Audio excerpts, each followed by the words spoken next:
actually have a rather polygamous past as a creative. I'm trained as a screenwriter, a photographer, and then I got a master's degree in industrial design. So all of this said, my true interest in life is being able to tell stories in multiple dimensions. And so I ended up here. This is me sucking on orange peels.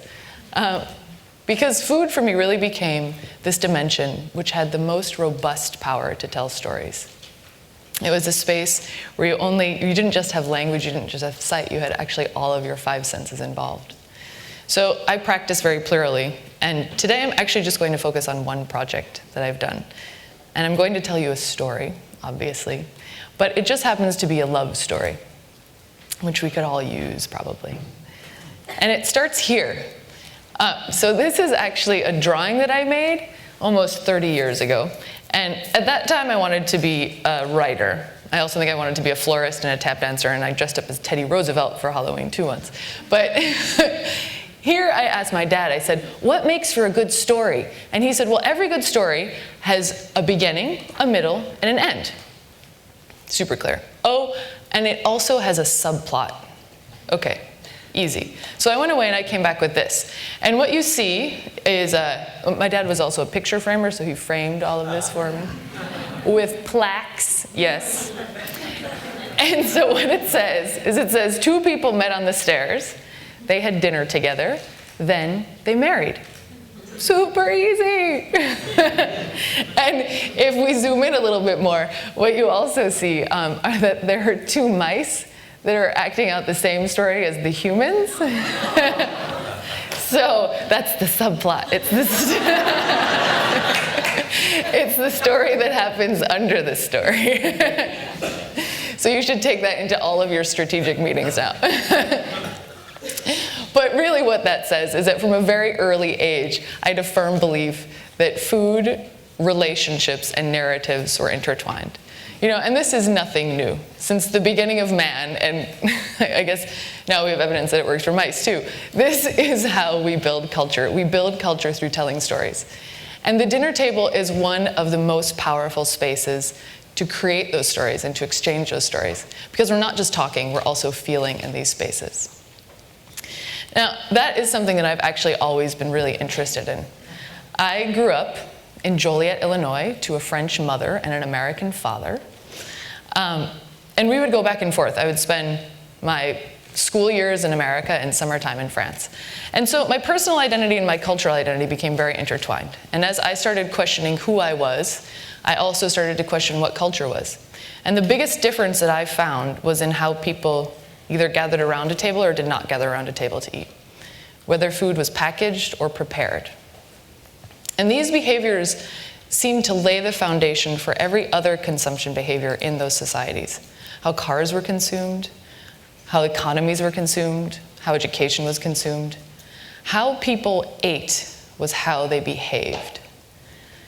And that to me was so expansive that I could do nothing else but dedicate myself to trying to explore and provoke what the definition of food really is.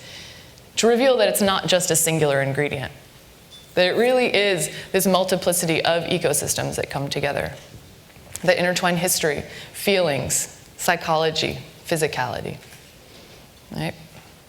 And so this is what I do in my practice, and that is where I bring my design tool set to food, to try to expand this vocabulary and affect all sorts of different marketplaces. But as I said, I'm just going to tell you one bit today. So we're going to fast forward to the middle of my story. Ta-da!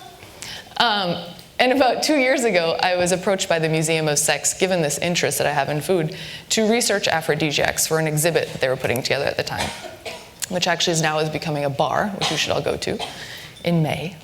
But very simply put, an aphrodisiac is it's a food or drug that elicits sexual desire. So I suddenly had this amazing job that all my friends were like, whoa, tell me, if I feed him this, will he, yeah?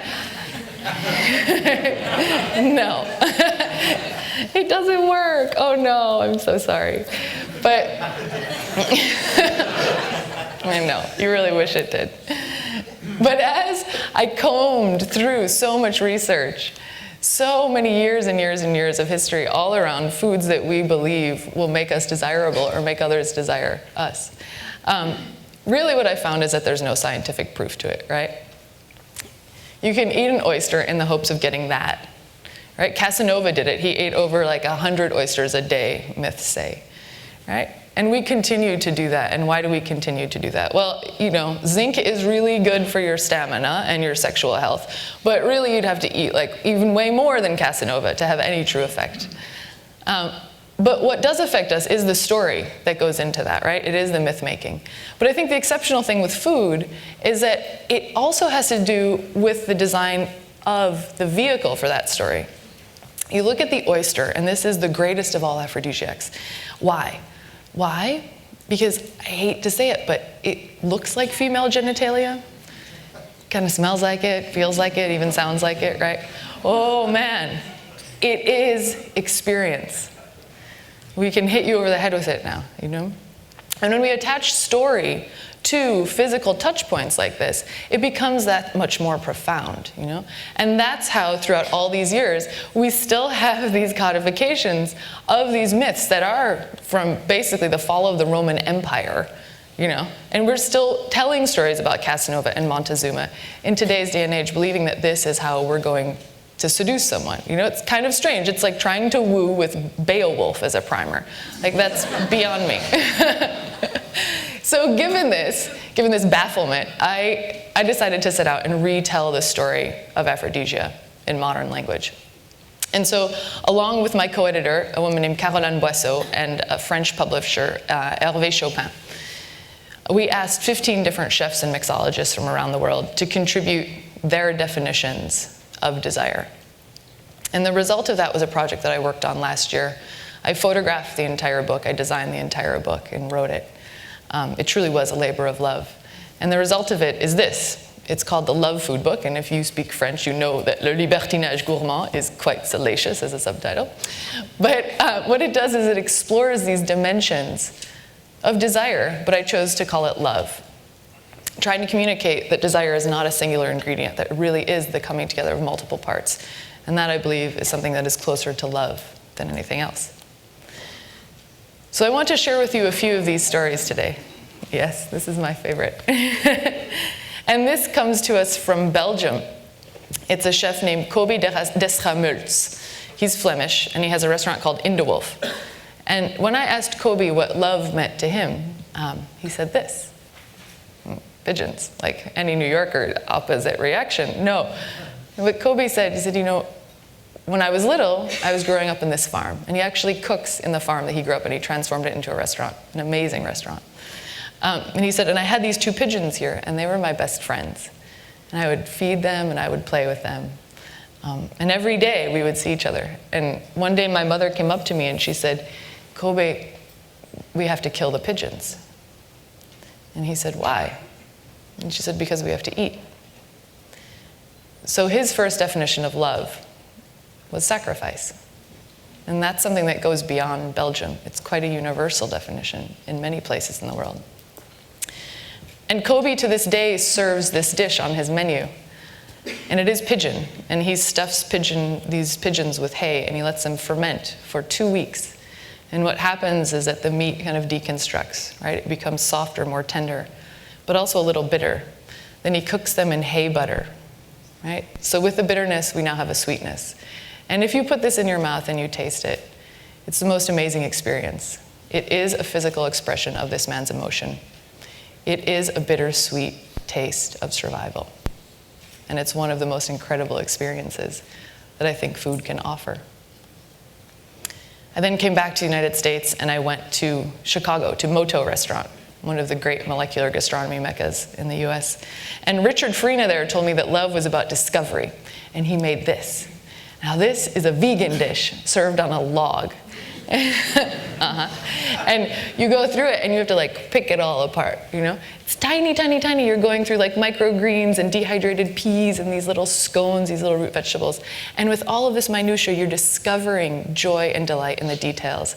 And that, for him, is what love was. I came back to Brooklyn to work with Ignacio Matos, who was at Isa Restaurant at the time.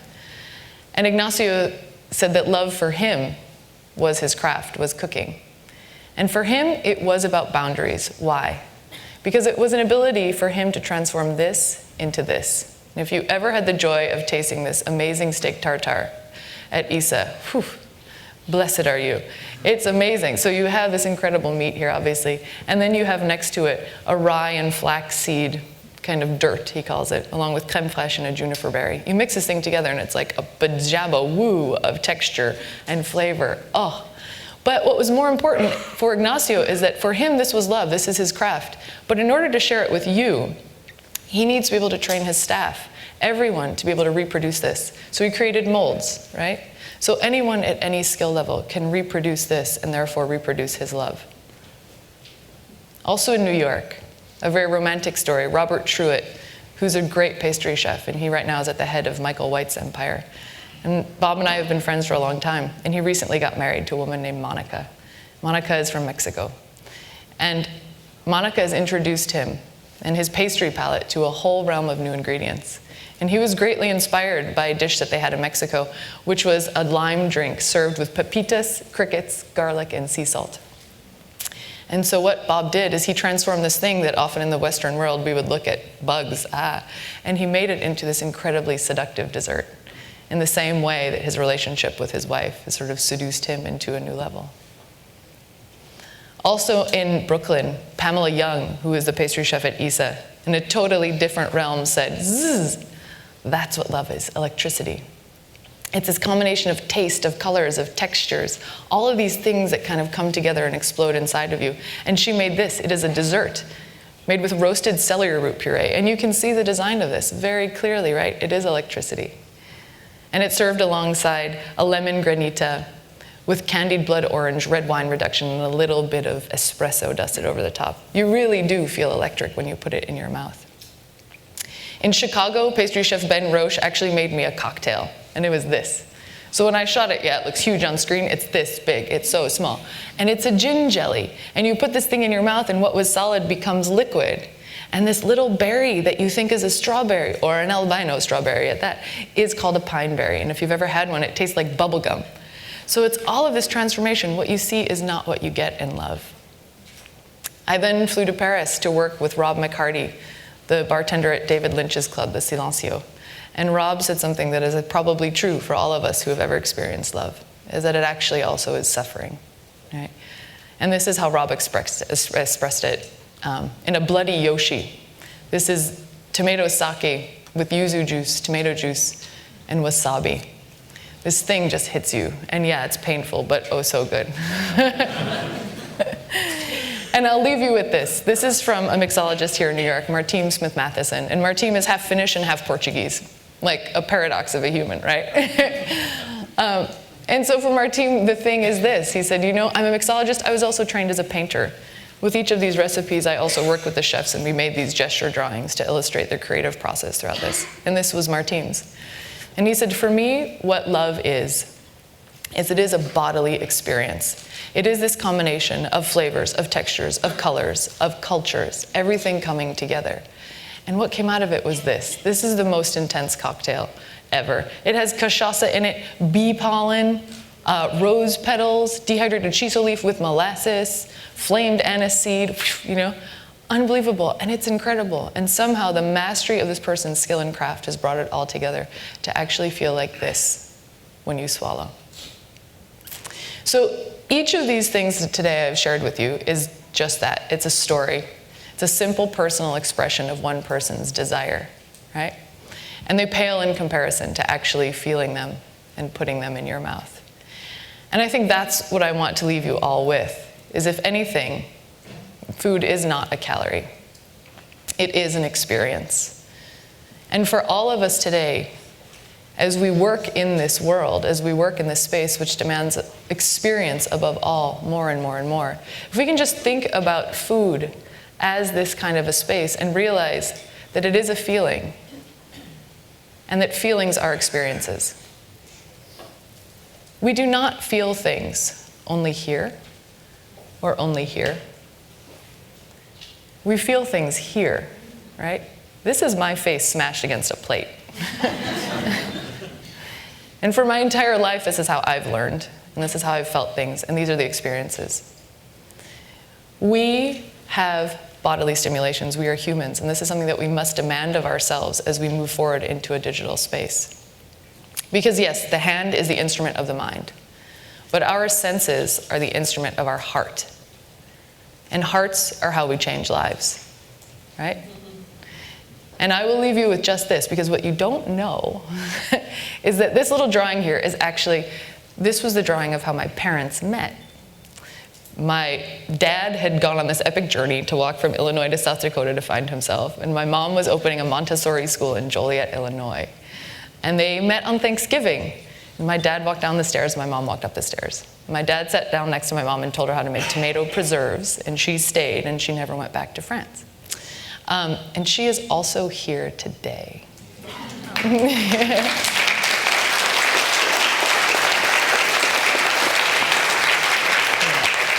So I'd like to thank all of you for this opportunity to share this story, but most importantly, I'd like to thank her wherever you are beyond this shining light. It's been an amazing life that you've given me. Thank you.